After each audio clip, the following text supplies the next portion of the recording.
오늘 하나님께서 우리에게 주신 말씀 함께 보겠습니다. 네, 창세기 25장 23절 말씀이고요. 창세기 25장 23절의 말씀입니다. 창세기 25장 23절의 말씀, 다 같이 한 절 말씀 한 목소리로 읽겠습니다. 시작. 여호와께서 그에게 이르시되 두 국민이 내 태중에 있구나. 두 민족이 내 복중에서부터 나누이리라. 이 족속이 저 족속보다 강하겠고 큰 자와 어린 자를 섬기리라 하셨더라. 아멘. 이제야 생각이 나네요. 인사를 안 했네요. 손가락 속에 벽 흔들면서 인사할까요? 평화? 네, 감사합니다. 오늘은 장자 1교회 조건은 아무것도 아니다 라는 제목으로 함께 말씀을 나누겠습니다.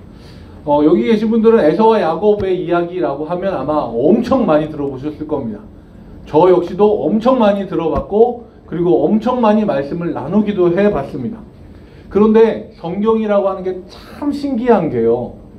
성경을 볼 때마다 내가 처한 상황과 그리고 내가 어떤 생각과 마음이냐에 따라서 이게 내 눈에 읽혀지는 구절이 다르고 마음에 와서 부딪히는 성경 구절이 다르더라고요. 이게 성경이 갖고 있는 정말 신기하고 신비한 체험 중에 하나인데요. 사실 목회자들은 책을 좀 많이 보는 사람들입니다. 자랑을 하려고 하는 게 아니라 저도 한 달에 한 2권 정도, 1년이면 한 30권 정도를 보통은 봅니다. 근데 많이 보는 편이 아니에요. 목회자 치고는. 네, 목회자들은 책을 굉장히 많이 보거든요. 그런데 다른 책들은 보고 어떤 구절이 생각나서 찾아보고 맞다 이거였지 하고 지나가는데요. 성경은 보면 볼 때마다 달라요. 오늘 똑같은 구절을 오늘 봐도 다르고 내일 봐도 다르고 1년 뒤에 봐도 다르고 10년 뒤에 봐도 달라요. 그때마다 다릅니다. 이 신비함이 너무너무 재밌어요. 여러분들도 이 신비함을 꼭 체험하셨으면 좋겠습니다. 그래서 오늘은 에서와 야곱의 이야기를 나눌 텐데요.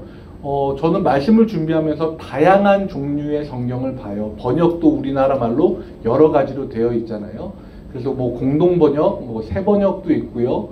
그리고 이제 우리가 가장 쉽게 보는 개역개정이라고 하는 성경도 있고, 그리고 히브리 성경, 말 그대로 구약 성경, 히브리 성경을 보고 영어 성경도 2가지 버전 정도를 계속 봅니다. 같은 본문을 가지고. 그런데 에서와 야곱의 이야기를 같이 나누려고 해서 대략 한 3장, 4장 정도를 이렇게 다 비교를 하면서 보는데 우리가 가지고 있는 야곱의 이미지에 대해서 우선 이야기를 해야겠다 싶은 생각이 들더라고요. 여러분들 야곱의 이미지 하면 어떤 이미지가 제일 먼저 떠오르세요? 야곱. 예, 야곱 한데 누군지는 제가 말씀 안 드릴게요. 털 이렇게 얘기하셨는데 털이 없는 편인 거죠.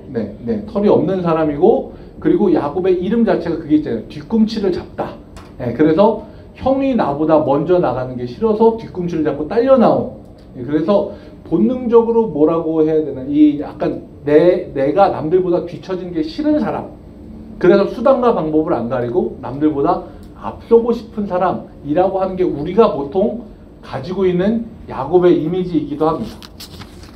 근데 제가 야곱과 에서에 대해서 이야기를 하려고 말씀을 보다 보니까 팥죽을 안 볼 수가 없잖아요. 팥죽 사건을 안 볼 수가 없어서 봤는데 생각이 조금 달라지는 거예요. 그걸 여러분들하고 우선 이야기를 나누겠습니다. 잘 아시죠? 형이 사냥 나갔다가 돌아오는 길에 냄새를 싹 피우고 있었어요. 팥죽을 끓여서. 이유는 뭐예요? 형의 장자권을 내가 뺏기 위해서 계획을 한 거예요. 형이 돌아오는 길목에. 이건 뭐냐면 집에서 조금 나와서가 아니에요. 집과 형의 사냥터 중간쯤에 일부러 애매하게 딱 나와서 거기서 냄새를 싹 풍기고 있는 거예요. 그러면서 계획을 했겠죠. 형이 오면 팥죽 한 그릇 장자 오케이? 요거를 생각을 한 거예요. 그런데 이 상황에서 나쁜 놈은 누굴까요? 여러분들이 이게 성경의 인물을 보고 나쁜 놈이다라고 생각을 하니까 약간 마음에 이 가책이 있으신 것 같은데, 사기로 이야기를 할게요. 다른 사람을 속여서, 말 그대로 속여서 그 사람의 재산을 내가 뺏는다라고 칩시다. 그 사람이 오는 길목에 모든 준비를 다 해놨어요. 오케이, 걸려들기만 해. 그래서 내가 계획한 대로 그 사람이 걸려들어서 그 사람의 모든 재산을, 혹은 그 사람이 어떤 권한을 갖고 있는데 그걸 내가 뺏어야지, 이 계획을 세우고 그대로 실행해서 뺏었어요. 그러면 이 계획을 세우고 실행한 놈이 나쁜 놈일까요? 아니면 속은 사람이 나쁜 사람일까요? 실행한, 예, 여러분들은 선하셔서 놈이라는 단어 안 쓰시는 이놈이 나쁜 놈이에요. 예. 남을 속이려고 작정을 하고 속였기 때문에 이 사람이 나쁜 놈입니다. 우리가 생각해도 야곱은 나쁜 사람이에요. 형을 속여서 장자권을 뺏는 사람. 그런데 이 모든 팥죽 사건을 정리하는 말씀이 딱 하나가 있는데 25장 34절이거든요. 말씀 한번 보여주세요. 25장 34절 팥죽 사건을 정리하는 한마디입니다. 뭐라고 나와 있냐면, 야곱이 떡과 팥죽을 에서에게 주매 에서가 먹고 마시며 일어나 갔으니 이게 야곱의 잘못이다 라고 써 있어요? 아니면 뭐라고 써 있습니까? 에서가 장자의 명분을 가볍게 여김이었더라. 저는 이 말씀을 읽고 성경이 뭔가 정리하는 구절에서 이렇게 얘기하는 데는 분명히 이유가 있겠다라는 생각이 들었습니다. 이 모든 사건의 가장 중심이 되는 사람, 그러니까 야곱이 속여서 나쁜 사람이다 라고 얘기하는 게 아니고 에서가 장자권을 가벼이 여긴 게 문제다 라고 성경은 얘기하고 있는 거예요. 그래서 제가 그 에서와 성경이 나오는 성경 구절에 대해서 쭉 찾아봤는데요. 창세기 25장 27절 말씀을 보겠습니다. 하나만 더 넘겨주세요. 에서와 야곱에 대한 설명이에요. 같이 한번 읽겠습니다. 시작. 그 아이들이 장성함에 에서는 익숙한 사냥꾼이었으므로 들사람이 되고 야곱은 조용한 사람이었으므로 장막에 거주하니. 이 말씀을 딱 읽는 순간 우리 머릿속엔 그림이 그려집니다. 에서는 어떤 사람이에요? 들사람이에요. 사냥꾼이에요. 그러면 우리 머릿속에 요새 말로는 상남자예요. 왠지 몸도 막 우락부락 할 것 같고 들판 아무데나 던져놔도 머리만 대면 잘 자고 다음날 일어나서 사냥 딱 해가지고 가족들한테 고기 쫙 막 이렇게 줄 것 같은 그런 이 거칠지만 왠지 멋진 상남자, 요 이미지가 딱 그려져요. 자, 그런데 야곱은 어떤 이미지예요? 나 같은 사람. 조용하고, 예, 조용하지 않는 걸로 봐서, 예, 같은 건 아닌 것 같았지. 조용한 사람이고 장막에 거주했다라고 합니다. 그러면 우리 머릿속에 속된 말로 야곱은 샌님이에요. 왠지 웃을 때도 호호호호 이렇게 웃을 것 같은 그런 느낌인 거예요.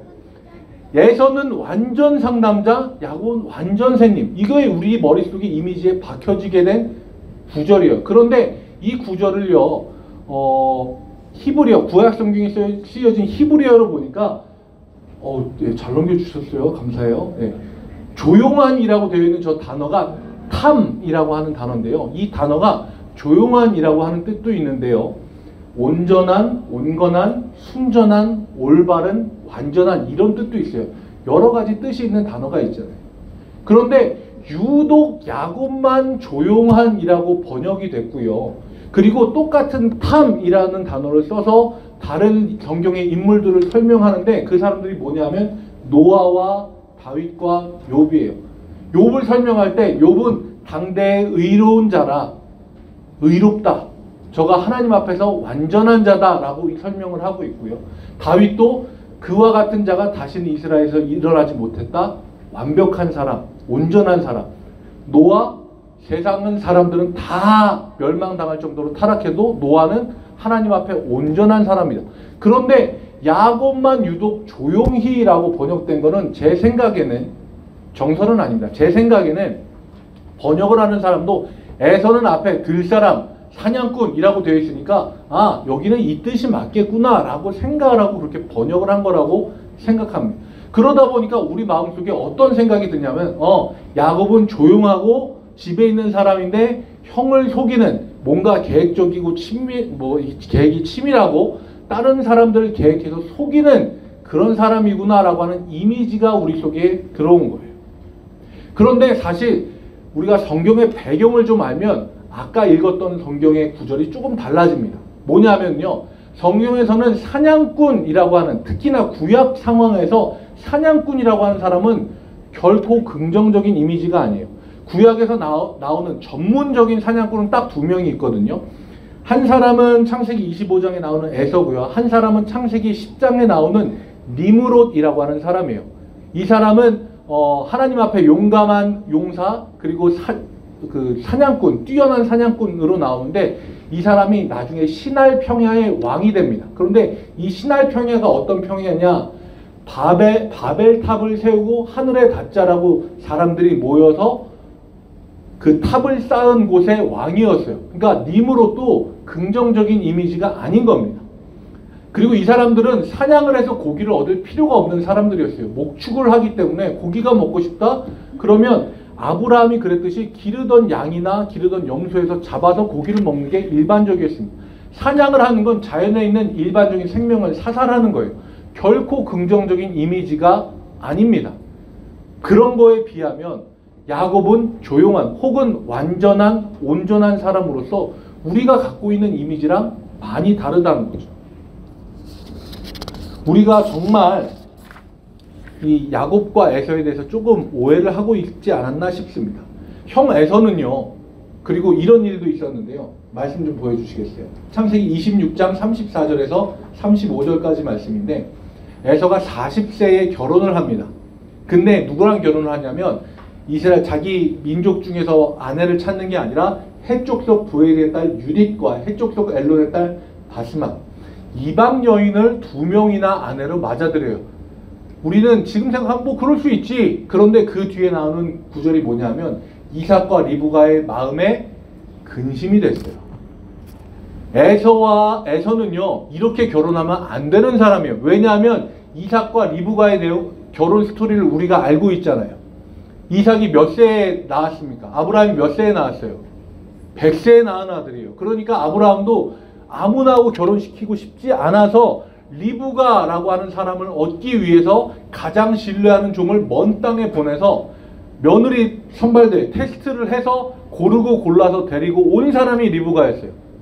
그렇게 해서 낳은 아들이 에서와 야곱인데 그 중에 장자가 에서인데 이 에서가 나가서 이방 여자랑 결혼을 해 2명이나 결혼을 해. 이거는 이삭과 리브가에는 엄청난 근심이 되는 거예요.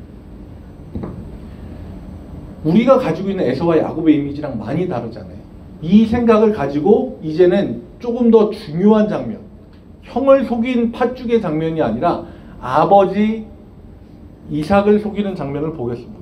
이 부분은 굉장히 중요합니다. 왜냐하면 형은 장자권을 가볍게 여겼지만 아버지는 장자권을 중요하게 여겼거든요. 자, 27장 말씀을 좀 볼게요. 27장이 이삭이 에서에게 고기를 잡아오라고 하고 아들에게 축복을 내려주는 장면입니다. 그게 27장 전체에 나와 있는데 거기에서 가장 많이 주도적으로 이삭을 속이기 위해 노력한 사람이 누구냐면 야곱이 아니에요. 어머니 리브가입니다. 리브가가 그의 아들 야곱에게 말하기를 이 뒤에는 뭐냐면 가서 염소를 잡아다 나에게 갖고 와라. 내가 이걸 요리해서 아버지에게 주고 너를 축복하게 하겠다. 그러니까 야곱이 그 어머니 리브가에게 이야기합니다. 저는 털도 없고 매끈해요. 걸리면 어떻게 해요? 축복 말고 저주받으면 어떻게 해요? 그러니까 어머니가 이야기합니다. 내 아들아 내 말을 따라 내가 내게 명하는 대로 해라. 그리고 어머니가 그에게 일러줍니다. 내가 만약에 저주를 받게 되면 그 저주를 내가 받으마 라고 이야기합니다. 우리는 이 사실로 두 가지 사실을 알 수 있는데요. 하나는 조금 재미있는 거고 하나는 좀 심각한 겁니다. 하나는 뭐냐면 에서의 몸에 털이 거의 동물 수준으로 많았다는 거예요. 왜냐하면요, 우리가 이게 머릿속에 그려보면 염소 새끼를 잡아다가 그 가죽을 야곱의 목과 팔에다가 둘러줬어요. 그러면 염소 털이 여기 있는 거잖아요. 근데 나중에 이삭이 야 아들아 이리 와라. 목소리는 야곱인데 에서인 건지 확인을 해야 되니까 와 가까이 와라. 나한테 입을 맞춰라. 그리고서 목하고 팔을 만져요. 그럼 뭘 만졌겠어요? 염소 털을 만졌겠죠. 그 다음에 얘기해요. 아 목소리는 야곱인데 형 에서가 맞구나. 에서는요 몸에 털이 거의 동물 수준으로 많았다는 거예요. 우린 이 사실을 하나는 알 수 있고요. 또 하나 알 수 있는 거는 조금 가슴 아픈 얘기입니다. 어머니 리브가가 이야기하죠. 만약에 저주 내가 받으마, 이때는 엄마가 어떻게 해서든 아들을 축복을 받게 해주고 싶었어요. 그래서 걱정하니까 걱정하지 마 라고 이야기한 거긴 한데, 이 말 때문인지는 모르겠으나 리브가는 이날 이후에 아들 야곱을 못 보고 죽습니다. 네 저주 내가 받으마 했는데 아들 보내놓고 아들에게 상황이 나아지면 내가 사람을 보내서 다시 돌아오게 하겠다가 마지막이었어요. 그 뒤로 엄마도 아들을 못 보고 아들도 어머니를 다시 못 보고 리브가는 그렇게 세상을 떠나고 맙니다. 야곱도 물론 마음속에 장자에 대한 욕심이 있었어요. 없었다고는 말 못합니다. 그러니까 형을 속여서 이 팥죽으로 장자권도 사고 했죠. 본능적으로 딴 사람보다 위에 올라가고자 하는 마음이 있었어요. 그런데 이 정도로 큰 스케일, 아버지를 속이고 장자의 축복의 기도를 뺏을 거라고는 야곱도 생각하지 못한 거예요. 그냥 어머니가 막 이야기하니까 하다가 자기가 그렇게 된 겁니다. 자, 여기서 우리가 편견 하나를 또 깨볼게요. 이때 야곱의 나이가 몇 살이었을까요? 우리는 보통 교회학교 선생님들 통해서 이 이야기를 배울 때 야곱의 그려지는 이미지가 10대 후반 내지는 20대 초반으로 그려집니다. 근데 아까 우리가 에서가 결혼한 나이를 들었잖아요. 몇 살이에요? 40세. 40살도 우리는 많다라고 생각을 하잖아요.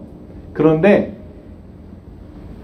우리가 읽은 게 27장인데 26장 마지막 부분에 40세에 결혼했다고 나오는데 성경학자들은 26장과 27장 사이에 최소한 20년, 그리고 많게 보는 사람들은 25년, 30년까지도 보는 사람들이 있어요. 그러면 에서랑 야곱은 쌍둥이잖아요. 나이가 똑같아요. 야곱의 나이가 몇 살 정도 됐을까요? 최소 60이요. 네, 이 중에 야곱보다 연하인 분들이 굉장히 많은 걸로 그렇게 알고 있습니다. 최소 60에서 많게는 70대까지예요. 그런데요, 우리가 이제는 이걸 생각해야 됩니다. 야곱이 그래요. 형의 발뒤꿈치를 잡고 나왔어요. 욕심이 많았어요. 형을 속였어요. 팥죽으로 장자권을 정당하게 샀어요. 어머니가 막 주장을 해서 등에 떠밀려서 나이가 5, 60대 된 아들이 엄마한테 등짝 맞아가며 털 막 두르고 들어가서 축복을 억지로 받았어요. 이게요, 야곱의 욕심 때문이었을까요? 욕심 때문에 이렇게 됐을까요? 아니면 어머니 리브가가 막 주장해서 일이 이렇게 됐을까요? 성경은 그렇지 않다라고 얘기해요. 우리가 본 오늘 본문의 말씀이에요. 창세기 25장 23절 말씀입니다. 말씀 좀 넘겨주시겠어요? 우리가 오늘 읽은 말씀의 본문입니다. 아직 에서와 야곱이 뱃속에 있을 때 리브가에게 하나님이 하신 말씀이에요. 두 국민이 내 태중에 있구나. 두 민족이 내 복중에서 나누이리라. 이 족속이 저 족속보다 강하겠고 큰 자가 어린 자를 섬기리라. 하나님이 이미 이 계획을 갖고 계셨던 거예요. 야곱이 자기가 막 머리를 써서 정당하게 장자권을 취득하고 엄마가 막 작은 아들을 너무 좋아해서 등 떠밀어 가지고 막 축복을 받고, 아니요, 하나님의 계획이었어요. 나이가 많은 야곱이 엄마한테 등짝 맞아가며 억지로 한 거 전혀 아니에요. 사람이 가지고 있는 성품, 조건, 나이, 상황, 아무것도 그 어떤 것도 하나님의 계획하심보다 앞설 수는 없습니다. 우리는 절대 헷갈리거나 착각해서는 안 돼요. 사람이 성격이 이래서 안 돼, 저래서 안 돼, 난 성격이 T야 그래서 안 돼, 넌 J라서 안 돼, 넌 이 일을 하기 어려, 넌 이 일을 하기에 너무 나이가 많아. 아니요. 이런 모든 조건은요, 하나님의 계획 앞에서는 아무것도 아님을 여러분들이 기억하셔야 됩니다. 그러면 우리는 그 어떤 것도 쉽게 포기할 수 없어요. 쉽게 단정 지을 수 없어요. 우리는 야곱도 제대로 몰랐잖아요. 에서가 어떤 사람인지 우리는 착각하고 오해하고 있었습니다. 심지어 우리는 나 자신도 잘 몰라요. 여러분들 스스로에 대해서 잘 안다고 생각하세요? 저는 잘 모르겠어요. 잘 몰라요. 사람이 자기 자신에 대해서 잘 몰라요. 제가 여기에 재밌게 하려고 며느리도 몰라요 이렇게 써놨는데 이해하고 웃으실 수 있는 분들이 많아서 좋으신 것 같습니다. 못 웃는 애들 같은 경우 이게 뭔가 눈만 꿈뻑꿈뻑 하고 있는데 나중에 고추장 보면 생각이 날 거예요. 네. 사람이 자기 자신에 대해서 잘 아는 것 같은데 진짜 몰라요. 머리털이 막 빠지는 남자들 있잖아요. 머리 엄청 신경 써요. 제 주변에도 신경 쓰는 사람들이 있거든요. 목회자들 중에. 그런데 그 사람들한테 한번 물어보세요. 남은 머리털이 몇 개야? 아는 사람이 있을까요? 없어요. 그렇게 신경을 쓰고 막 빗으로 때리고, 빗자루로 때리면 안 되죠. 빗으로 때리고 막 뭐 마사지를 하고 좋은 걸 쓰고 그렇게 신경을 많이 써도 자기 머리카락이 몇 개인지도 모르는 게 사람이라고요. 그런데 누가복음에서 하나님은 이렇게 이야기하세요. 말씀 좀 보여주세요.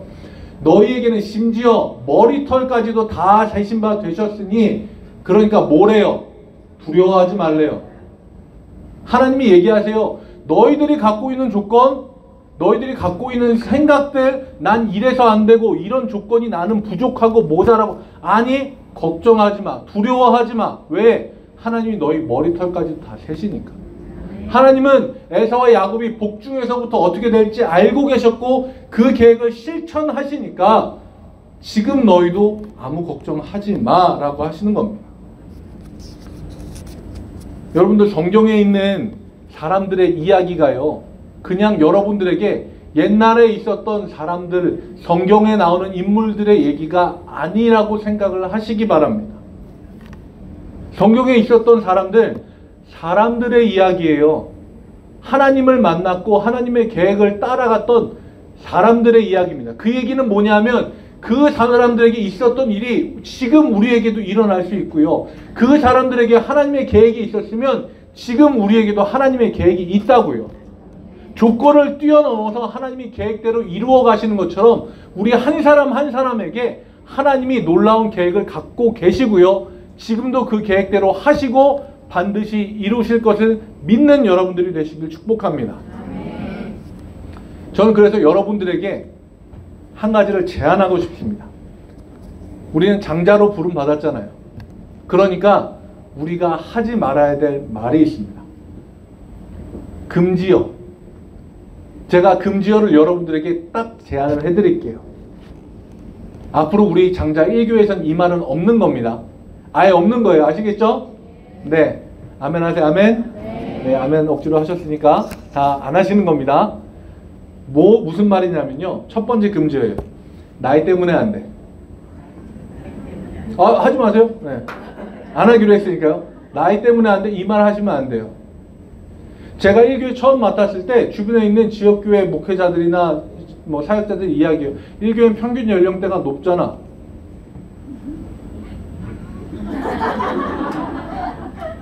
제가 그래서 마음속으로 뭐라고 얘기했는지 아세요? 그래서 뭐? 요새 애들 말로 할게요. 어쩔? 사람들이 이야기하잖아요. 나이는 숫자에 불과해. 오케이, 숫자에 불과한 거 좋아요. 그런데 우리는 그 마음을 가지고 있냐고요. 혹시나 뭔가 할 때 난 나이 많은 젊은 사람들 하라 그래. 아니요. 우리는 장자로 부름받았기 때문에 그런 거 없습니다. 금지어예요. 아멘? 자, 두 번째 금지어입니다. 힘들어서 안 돼. 이거 금지어예요. 이거 하려고 하는데 너무 힘들어. 허리가 나 힘들어서 금지어예요. 세 번째 금지어입니다. 요거는 약간 겸손의 탈을 쓰고 있는 말이에요. 뭐냐면요. 내가 부족해서 안 돼. 요 말이에요. 금지어입니다.